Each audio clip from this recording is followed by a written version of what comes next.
Hey everybody, my name is Kyla. Welcome to my channel where I talk about the stock market and the economy amongst other things.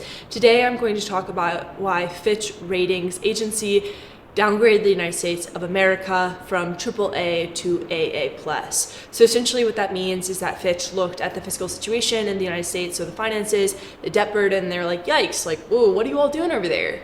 And this happened back in 2011 because there are three main rating agencies. There's Fitch, there's Moody's, and S&P.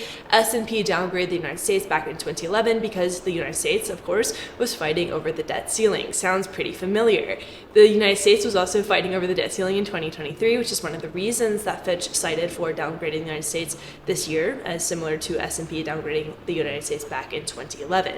So the United States going from AAA rating to AA+ essentially means that Fitch looked at the United States and they were like, yikes, you're not the highest credit quality anymore. Rather than being the lowest expectation of default risk, it's expectations of a very low default risk on the government debt, and it's not exceptional strong capacity to meet financial commitments, it's very strong capacity. And Fitch is also one of the smallest rating agencies, and so everyone's like what, like why now? What are you doing now? What's the point? And so the three main reasons that Fitch said that they were downgrading the United States was expected fiscal deterioration over the next 3 years, a high and growing general government debt burden, and the erosion of governance relative to AA and AAA rated peers over the last 2 decades, primarily because of what's been going on with the debt ceiling situation. Now that 2 rating agencies have downgraded the United States, it's kind of like, okay, maybe we should be paying attention to this. The United States is no longer really a AAA country because 2 of them have been like actually they're a step below that. So it's something to pay attention to for sure. And within each of the 3 categories that Fitch listed, so the fiscal deterioration, the high and growing general government debt burden, and the erosion of governance, there's more within each of those.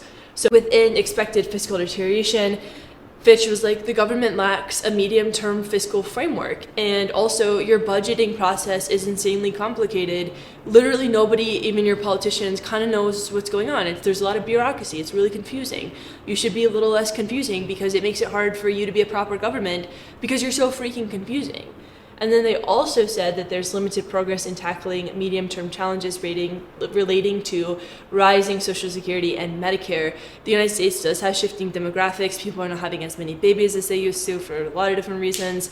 And we have an old population, like boomers are booming. And how are we going to be able to finance all of these retirements that are going to be coming down the line? It doesn't seem like it's something that the United States is even paying attention to, is what Fitch is saying here.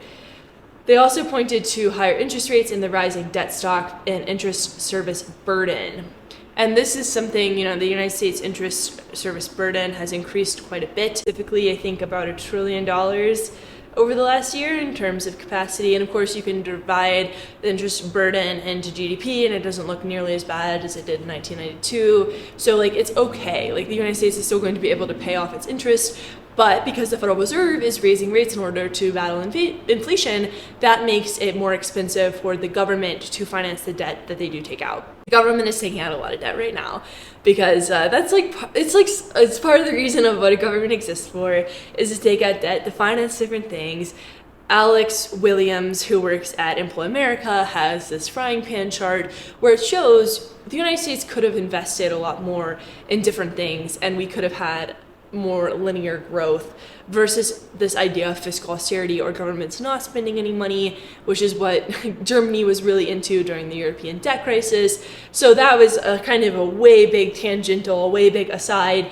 But the general idea here is that the United States does have a rising burden of interest payments, but the United States is also a government, therefore the government has to take out debt in order to finance different operations, and it's not always a bad thing for a government to take out debt. But Fitch is like, you're kind of doing it maybe irresponsibly.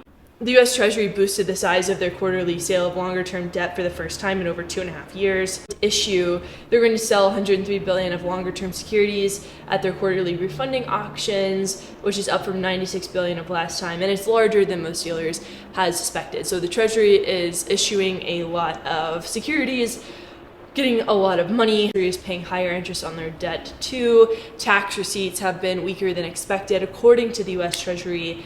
and the Federal Reserve is, of course, rolling off some of their holdings of their own treasuries up to $60 billion a month, requiring the government to sell more treasuries to the public, creating even more of that financial burden on the treasury. So there's like a lot of burden.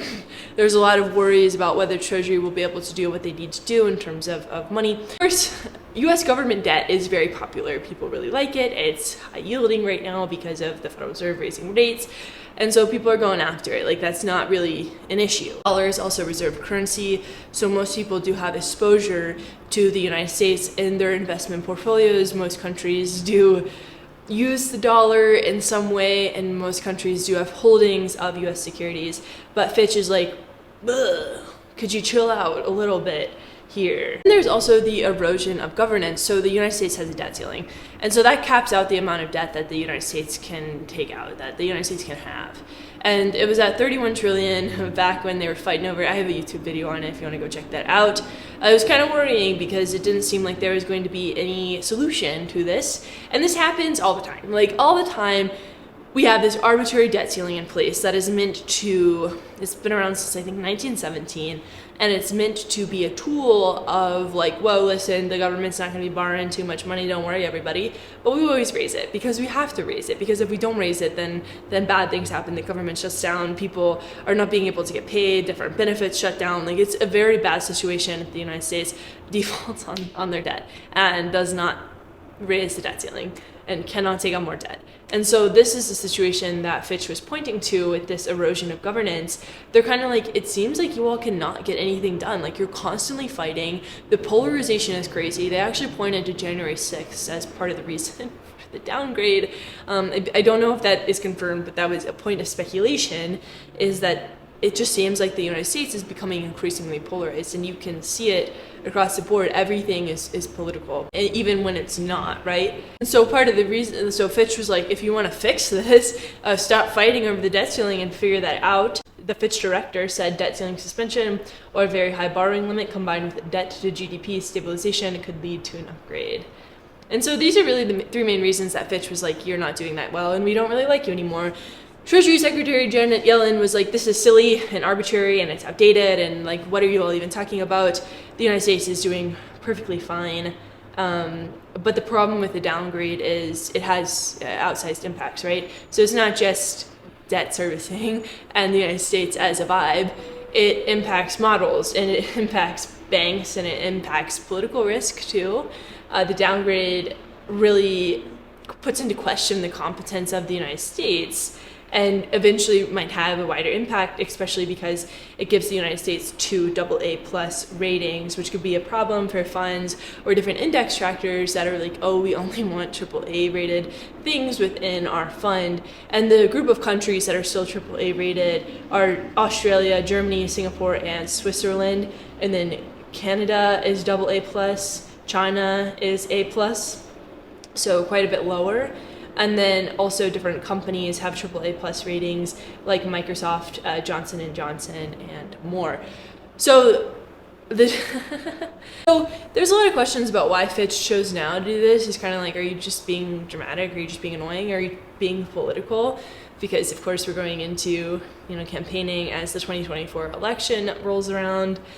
But a lot of people will say like, oh, the United States is not doing that well, it's not doing that well. And there are a lot of factors that say, okay, yeah, the United States is not doing that well. The mass shootings, the wealth inequality, the bifurcation of existence. But I would say that, like, if you look at the United States fiscally relative to other countries, because the dollar is the reserve currency, because Treasury securities are essentially an element of most portfolios, the United States is an integral part to the overall financial system. And so it's kind of this argument that you end up making where it's like, well, the United States is the common denominator, and you can't have a fraction without the denominator. Like, the rest of the world needs to have the United States here and functioning in order to operate and work. I mean, it's kind of like, what's going to happen next? I think that most people are still trying to figure that out. There's, of course, implications from this from an investment perspective, from a confidence perspective, but markets largely shrugged it off because it's kind of one of those things where it's like, who even is Fitch? Like, there's this meme that somebody made where it's like, I don't even think about you at all with regards to Fitch. It's definitely something to pay attention to, But overall, the United States is going to keep on United Statesing. And of course, things like this are important to pay attention to, but it seems to be mostly okay. But Fitch is just like, hey buddy, like, get it together. It's kind of like when you call up that one friend who's going through a really rough breakup and they're like crying and stuff, and they're like, I'm never gonna find anybody else ever again for me. It's kind of in the United States right now. Like, you have to call up the United States and be like, hey listen, there's a lot more options out there. There are plenty of fish in the sea, dude. Like, get over it, get back out there. And so that's what Fitch is kind of saying to the United States. It's like, you know, pull yourself up by your bootstraps and get back on the horse, because it's going to gallop away regardless. That metaphor probably didn't make any sense, but the general idea is that Fitch is warning the United States to sort of get it together fiscally. The United States mostly has it together fiscally, but I think there's some good call-outs there. It's like, you have a Federal Reserve that's rapidly raising rates. You're going to have a higher interest rate burden, or you're going to have a higher interest payment burden. Because of that, you have a partisan gridlock that is very, very painful and kind of unlike any other country in the developed world. And then you also have, there's just a general erosion of fiscal governance and potential fiscal deterioration because you're not paying attention to your demographics. So definitely stuff to pay attention to, but mostly stuff that I think most people are kind of aware of. So a warning for sure, but hopefully the United States will get back in the game and find that other fish in the sea. Thanks so much for hanging out. Thanks so much for spending time with me. I hope that you all are doing okay, and I'll talk to you very soon. Bye.